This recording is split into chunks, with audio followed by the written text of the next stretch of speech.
Hi, hello friends. Welcome to Pulse Excel. So today in this session we are going to cover some of the chemistry practical which is based on your titration technique. So as you all are aware about that, titration will be classified in various actually terms. We can say the very famous acid bed titration, then your complexometric titration, redox titration, and under the redox titration also we can call it as sometime the iodometric titration, because we are going to be consume the iodine in those particular titration. So there are lots of types of the titration, but apart from all these actually types of the titration, today we are going to be talking about the redox titration over here. So the aim of the today's experiment which I am going to be cover over here, that will be your estimation of glucose in honey by Willstatter's method. Okay तो आज हम लोग इसमें actually find out करेंगे, we are going to be estimate और the determinate the glucose quantity from the honey sample, कि glucose का exactly content कितना है हनी सैंपल में. So as you all are know that honey actually basically contains the glucose as a monosaccharides units which are actually linked by the glycosidic bonds. So the honey actually not only the contains glucose, but apart from that in the honey your sucrose, fructose, lactose, so many carbohydrates is present. But out of those carbohydrates today we are going to be identify only the glucose from the honey sample over here. So honey is subjected to basically acid hydrolysis to liberate free glucose units, okay, which are then estimated by basically the Willstatter's methods. Now over here we are going to be carried out the sum of the chemical reaction. So on addition of excess of iodine solution, okay, so part of I2 that actually react with the bases and to form the sodium hypoiodide, and then which oxidize glucose to gluconic acid, and then that unreacted iodine, okay, is bi-titrated against the standard sodium thiosulfate solution in the presence of starch indicator. So this is how we carried out the titration experiment over here. So we are going to be use the iodine, so we can call it as iodometric titration. So first we see that what kind of the chemicals we required for this particular titration. So we required the 0.05 normal sodium thiosulfate solution, which will be your burette solution for the today's experiment. Then 0.05 normal iodine, 0.5 normal NaOH, then 2 normal sulfuric acid, 0.05 normal potassium dichromate, concentrated HCl, 5% Ki, and your honey sample from which we have to identify the glucose. Okay, or titration is, so definitely we require the indicator. So indicator should be your starch indicator we are going to be used over here. So the basically when we perform these actually estimation of glucose, okay, in honey by Willstatter method, this titration we are going to be perform in the three part. Okay, so majorly we are going to be divide this titration into three parts. So we have to perform the three titration over here. So first titration part 1 will be your main titration, in which you are using the glucose sample. तो यहाँ पर हम लोग क्या करेंगे, we are going to be using the glucose sample.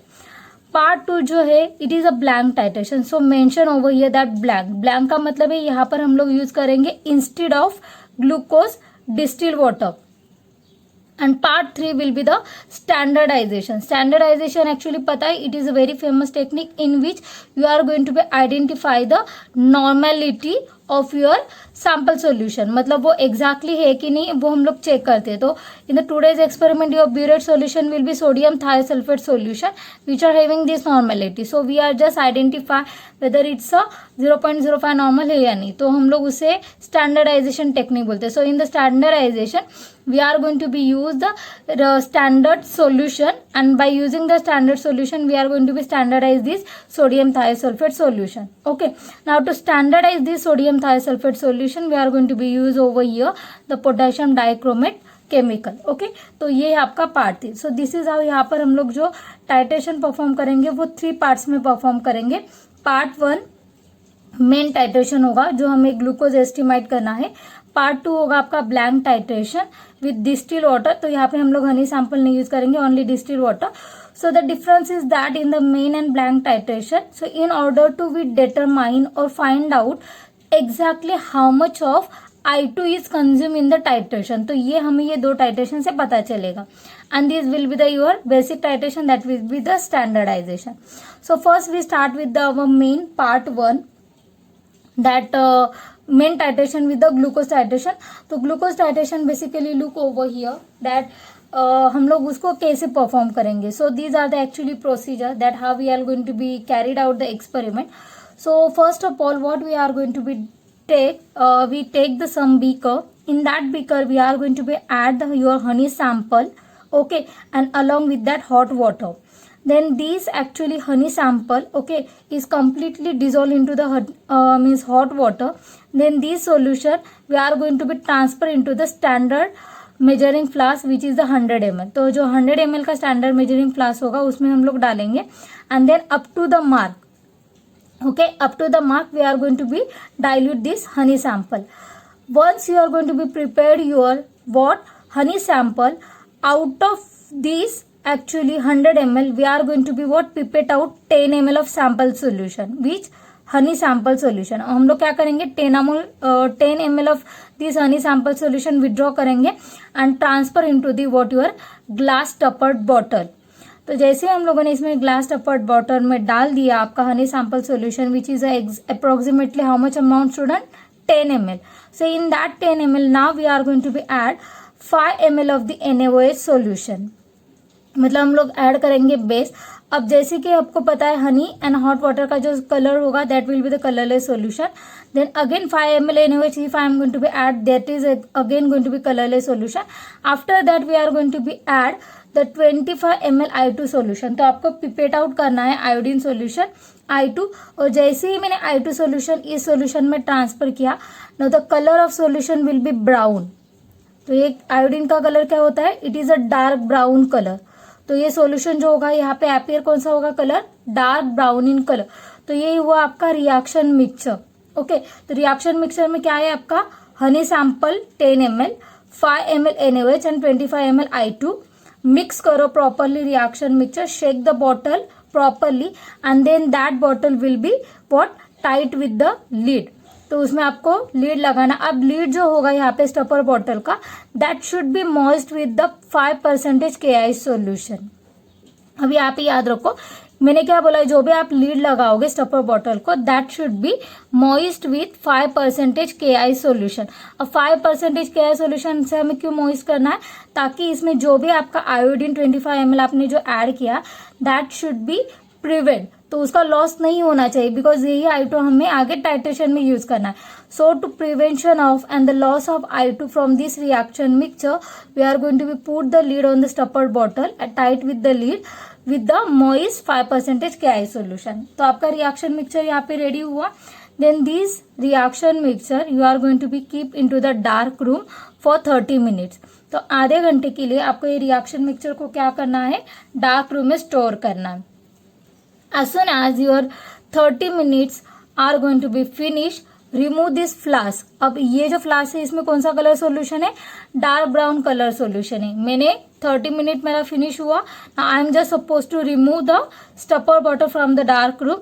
Now in that now again I am going to be add 5 ml of the 2 normal sulfuric acid. Now I am going to be acidify this solution.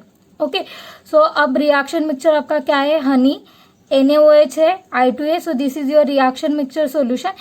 In that now you are going to be add after 30 minutes. Store room से आपने निकाला dark room से. In that now you are going to be add the 5 ml 2 normal H2SO for sulfuric acid in order to acidify this reaction mixture. अब question is that what is the actually role of the sulfuric acid into this reaction mixture, that why we have to add the H2SO4. So reason is that because after completion of this reaction I2 is liberated from this what stopper bottle, and this liberated I2 is titrated against the your sodium thiosulfate solution which is your burette solution. Now over here question is that sodium thiosulfate solution it actually considered as acid, but it completely not acts as an acid because it is actually what your inorganic ion है, Na2H2O3. So these are the actually inorganic ion which is acts as a basically what weak base. Okay, so in order to determine this liberated I2 against the sodium thiosulfate solution, first of all we acidify these. Before titration we acidify this reaction mixture with what here, 2 normal H2SO4. I hope so you should clear the role of the H2SO4. Then this I2 liberated, okay, immediately हम लोग यहाँ पर titrate करेंगे against the sodium thiosulfate solution so that your I2 should not be lost over here. तो यहाँ पे titration start होगा, तो 1 by 1 drop wise you are going to be add over here. तो अब यहाँ पे रोल है टाइट्रेशन स्टार्ट किया तो इंडिकेटर कब डालेंगे. So just think one thing you should keep in mind, these are the actually reaction mixture. First has to be completed. ये जो ब्राउन कलर है जब तक वो फेंट नहीं होता यहाँ पे ऑक्सीडेशन रिएक्शन नहीं होता, because in the reaction mixture with sample you are going to be carried out the honey. ठीक है, तो अब यहाँ पे हनी जो है उसमें हमारा क्या है, ग्लूकोज प्रेजेंट है. तो ग्लूकोज का यहाँ पे एक्चुअली क्या होता है, ऑक्सीडेशन होता है इनटू द ग्लूकोनिक एसिड. किसमें, ग्लूकोनिक एसिड.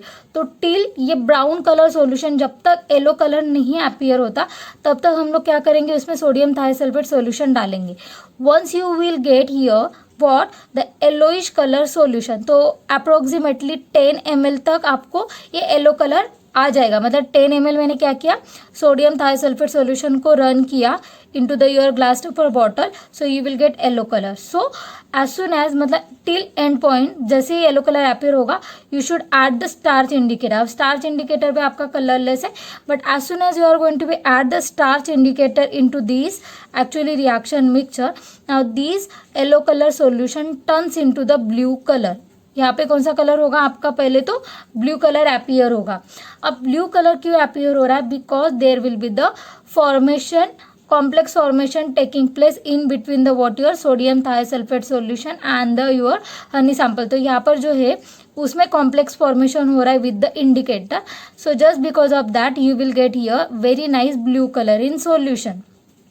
Now जैसे ही यहाँ पे blue color appear होगा you are going to be further add more amount of the sodium thiosulfate solution run into the stopper bottle, then that blue color will be turns into the colourless over here. तो जब तक आपका blue colour यहाँ पे disappear होकर आपको colourless नहीं solution मिलता तब तक आपको यहाँ पे क्या करना है, सॉल्यूशन को ऐड करना है. सो यहाँ पर जो आपको अप्रोक्सीमेटली जो रीडिंग मिलेगा वो आएगा इन बिटवीन 25 to 28 ml तक आप सॉल्यूशन को कंज्यूम करते हो, sodium thiosulphate solution, to in order to log the your end point in between the blue to colorless. So 25 to 28 ml in between that you will get over here the your first main titration reading. तो ये है आपका यहाँ पे range. तो 25 से लेकर के 28 तक यहाँ पर आपको रीडिंग मिल जाएगा एंड योर कलर. तो यहाँ पे देख लो, पहले तो जैसे स्टार्च इंडिकेटर के साथ कॉम्प्लेक्स फॉर्मेशन होगा you will get the blue colour and then you will get the colour solution. So this is your end point of the what your main titration. So you will get your first reading. Okay, तो ये यहाँ पर आपको जो reading मिलेगा वो होगा आपका B reading according to your procedure. I hope so आपने चार्ट देखा होगा कि exactly what will be the procedure part. ठीक है, after finish with the main titration your second part will be the part to blank titration. अब blank titration student क्या होगा, we have to go with the same procedure. What I said, we have to follow the same procedure, but instead of now glucose जो sample है यहाँ पर हनी, उसके जगह पर हमें यहाँ सिर्फ यहाँ पे क्या यूज करना है, distil water, and remaining entire procedure will be similar. तो यहाँ पे क्या होगा, in the reaction mixture you are going to be take the distil water. Okay, 10 ml distil water होगा, 5 ml NaOH होगा, और instead of 25 ml now in the blank solution you are going to be add the 10 ml of iodine solution. बस यही इतना ही difference है. तो यहाँ पे डिस्टिल वाटर प्लस क्या जाएगा आपका 10 ml I2 solution जाएगा. ठीक है, और 5 ml NaOH quantity will be similar. वही करेंगे हम लोग, डार्क रूम में रखेंगे 30 मिनट्स के लिए. Then after the finish with the 30 minute we remove the reaction mixture flask from the store room. Then in that you are going to be add the 2 normal H2SO4 in order to acidify your reaction mixture. Then this reaction mixture whatever I2 is liberated, that liberated I2 you are going to be again titrated against the sodium thiosulfate solution. So for the blank titration basically you will get the reading in between the 18 to 20 ml. ठीक है, तो ये याद रखो. तो इसका जो range होगा टू गेट द रीडिंग, मतलब up to 18 to 20 ml. तो up to 18 to 20 ml in this range you will get the reading for the what your blank titration. तो सेम है Biret solution, your conical flask solution, your starch indicator. अब यहाँ पे आपको कुछ yellow colour वगैरह नहीं मिलेगा, ब्राउन कलर ही होगा आपके सॉल्यूशन का, रिएक्शन मिक्सचर का. In that you are going to be add the what yellow colour till you will not get. In that after the yellow color you will add the starch indicator and perform the titration. तो same procedure, बस यहाँ पे honey sample नहीं होगा, blank titration में distil water होगा. So these are the actually difference. Okay, so I hope so now you should completely clear the what will be the your part 1 and part 2 experiment. Now we start with your part 3 titration, that will be the standardization. So in the now standardization what you will you have to do it, you have to standardize the what your sodium thiosulfate solution. अब यहाँ पे हमें क्या करना है, sodium thiosulphate जो solution है उसको क्या करना है, स्टैंडर्डाइज करना है. सो ब्यूरेट सॉल्यूशन सेम रहेगा, सोडियम थायोसल्फेट सॉल्यूशन ही हम लोग यहाँ पर कंसीडर करेंगे. अब रिएक्शन मिक्सर जो है वो क्या रहेगा आपका, वो देख लीजिए. What is the conical flask solution. So these are the actually your complete procedure. So first initially what you have to do, 0.245 gram potassium dichromate you have to weigh into the watch glass. Okay, तो इतने amount का हमें potassium dichromate क्या करना है, पहले तो वे करना है in the watch glass, dry watch glass, clean and clear. So these actually now powder potassium dichromate sample has to be transferred into the beaker, and in the minimum amount of the distilled water you are going to be dissolve this completely potassium dichromate. ठीक है, उसको dissolve करने के बाद the 10 ml, तो ये कितना होगा, तो फिर उसको आपको कितना बनाना है solution, up to the 100 ml. Once you are going to be prepare the 100 ml solution of the potassium dichromate, you are going to be pipette out the 10 ml. तो ये कितना बनाना है आपको, 100 ml solution बनाना है किसका, पोटेशियम डाइक्रोमेट का. ठीक है, after you are going to be prepare the your like this solution, out of which means out of this solution you are going to be pipette out 10 ml of potassium dichromate solution and transfer into the conical flask. So I am just going to be pipette out now this 10 ml potassium dichromate, transfer into the conical flask. Okay, once you are going to be transfer into the conical flask this solution, in that now you are going to be add 5 ml of the what your concentrated HCl in order to acidify. Then again half test tube of the 5% potassium iodide. ठीक है, वो हम लोगों ने add, तो this is your actually what reaction mixture. तो इसमें हम लोग क्या क्या हम लोगों ने ऐड किया, 10 ml potassium dichromate, concentrated HCl 5 ml and half test tube of 5% KI. Mix the conical flask thoroughly. Okay, and then immediately आपको क्या करना है, this conical flask titrated against the sodium thiosulfate solution because we have to prevent the loss of the I2. तो जैसे ही यहाँ से I2 liberated होगा, your reaction is going to be completed in the conical flask. This reaction mixture immediately titrated against the sodium thiosulfate solution. So you are going to be run the solution and till nearest the end point you are going to be add the starch indicator over here. So again you will get the very nice blue color because of the complex formation taking place between the sodium thiosulfate solution and the iodine. तो ये जो complex formation यहाँ पे होगा, this blue color when turns into the what your green color. Okay, your titration will be completed, meaning your chemical reaction is completed. So this is your end point for this particular standardization. तो जब तक blue colour आपका green colour में नहीं turns होता है तब तक आपको टाइट्रेशन यहाँ पे क्या करना है, परफॉर्म करना है. ठीक है, so for basically this actually sodium thiosulphate standardisation के लिए जो आपका रीडिंग होगा in between to 9 to 10 ml में आपको ये रीडिंग यहाँ पे क्या होगा, अपीयर होगा. ठीक है, so these are the actually what 9 to 10 ml. ठीक है, so in between the 9 to 10 ml you will get the reading for the what your standardization of sodium thiosulfate solution. So now after completion of the your all the three parts, means your part 1 will be the you are completing the what your main titration, blank titration and the standardization. Next part will be the calculation part.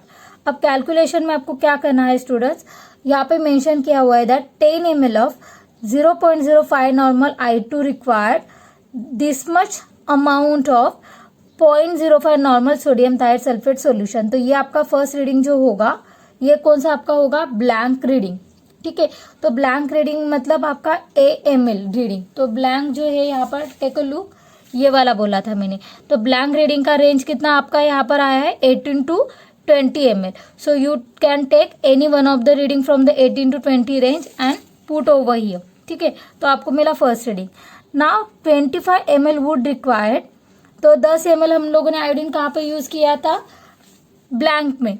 25 ml हम लोगों ने कहाँ पर I2 use किया था, main titration में। सो तो 25 ml would require how much amount of the sodium thiosulphate solution.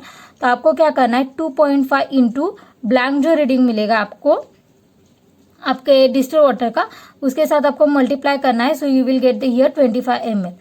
तो अगर मान लीजिए 1 ml of 0.1 normal sodium thiosulphate solution containing how much amount of glucose 9.2 बराबर। So this much amount of sodium thiosulphate solution contain how much amount of glucose.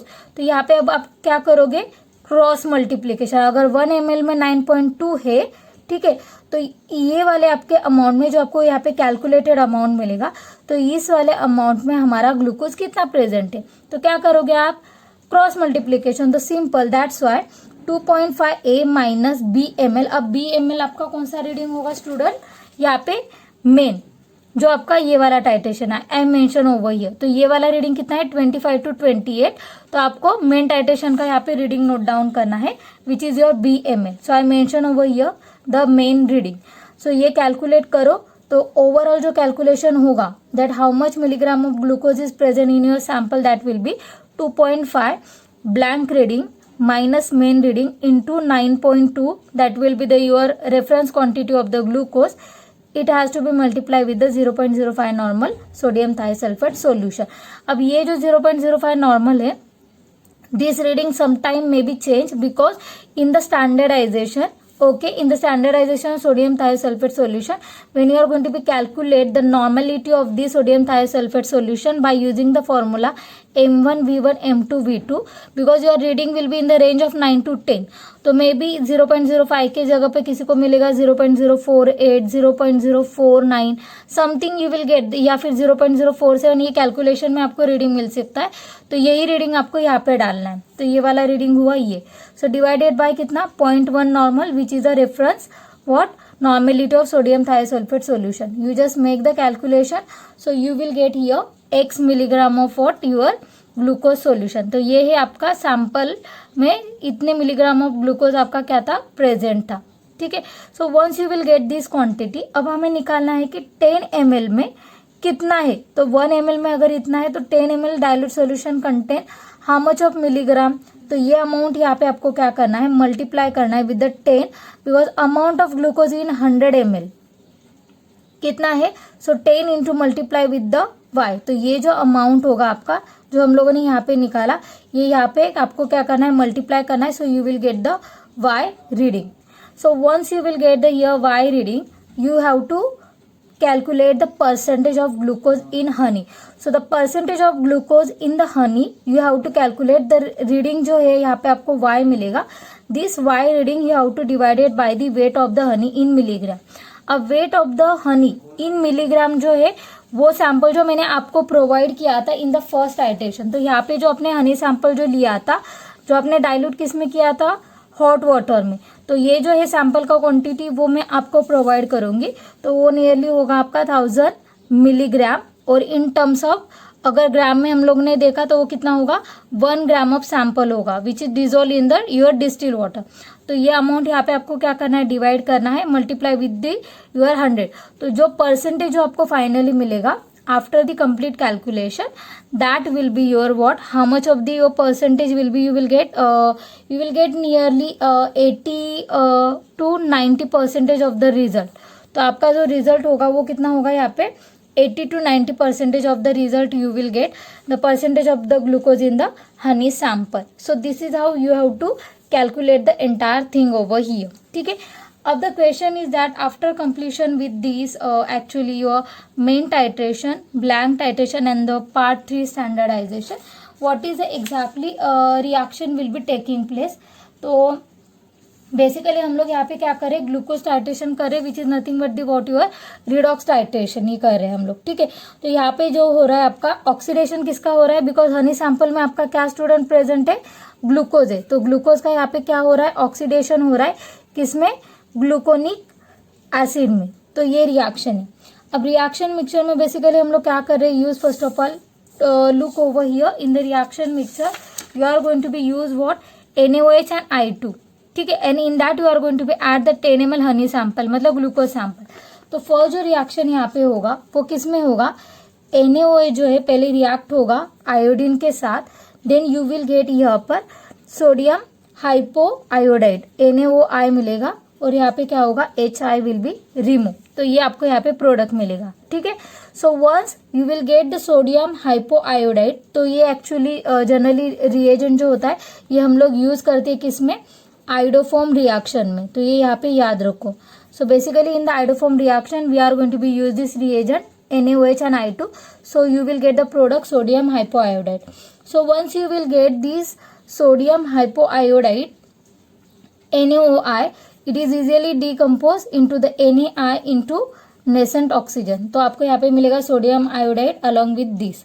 Okay, now actually these the intermediate you will get that is going to be immediately reacting with the what your glucose. तो ये जो है यहाँ पर part, ये immediately react किसके साथ करेगा, ग्लूकोज के साथ ही यहाँ पर करेगा। तो ग्लूकोज में जो अल्डेहाइड जो ग्रुप है ना, ग्लूकोज में कौन सा ग्रुप होता है आपका, अल्डेहाइड ग्रुप, तो उसको वो क्या करेगा, रेड्यूस करेगा into the yellow colour PPT। तो इसका ऑक्सीडेशन किस में होगा, फिर ग्लूकोनिक एसिड में। तो अब ग्लूकोज का स्ट्रक्चर आई होप सो कितने होते हैं, 6 कार्बन होते हैं। ओके, 1 2 3 4 5 6, लास्ट कार्बन होता है CH2OH, और यहाँ पे होगा अल्डेहाइड ग्रुप। स्ट्रक्चर आई होप सो सबको पता होगा, ये है ग्लूकोज का स्ट्रक्चर, तो आपको ये याद होना चाहिए, ठीक है। H तो ये जो फर्स्ट कार्बन जो है, कौन सा फर्स्ट कार्बन, जिसे हम लोग अल्फा बोलते हैं, सेकेंड कार्बन जो होता है उसका बीटा। तो ये जो अल्डेहाइड जो ग्रुप है, ठीक है, इसका यहाँ पे क्या होगा, अभी ऑक्सीडेशन होगा, ठीक है, किसमें, 1 2 3 4 5 6, CH2OH ग्रुप ऐसे ही रहेगा, OH H OH H H OH OH H। अब ये जो अल्डेहाइड ग्रुप है that is going to be converted into C double bond O OH। तो यहाँ पे आपको क्या मिलेगा, एसिड मिलेगा। तो actually it is nothing but the partial oxidation of your what, glucose, ठीक है। तो ये जो अल्डेहाइड जो ग्रुप है ना student, that is going to be converted into the what your acidic group, ठीक है। तो ये क्या हुआ अभी आपका, C6 hydrogen 12 O7, these are the actually molecular formula of the gluconic acid, ठीक है। So these are the actually reaction and the by product in which you will get the 2 NaI जो यहाँ पर ये है, और 2 water molecule will be eliminated. So this is how actually basic reaction that will be taking place.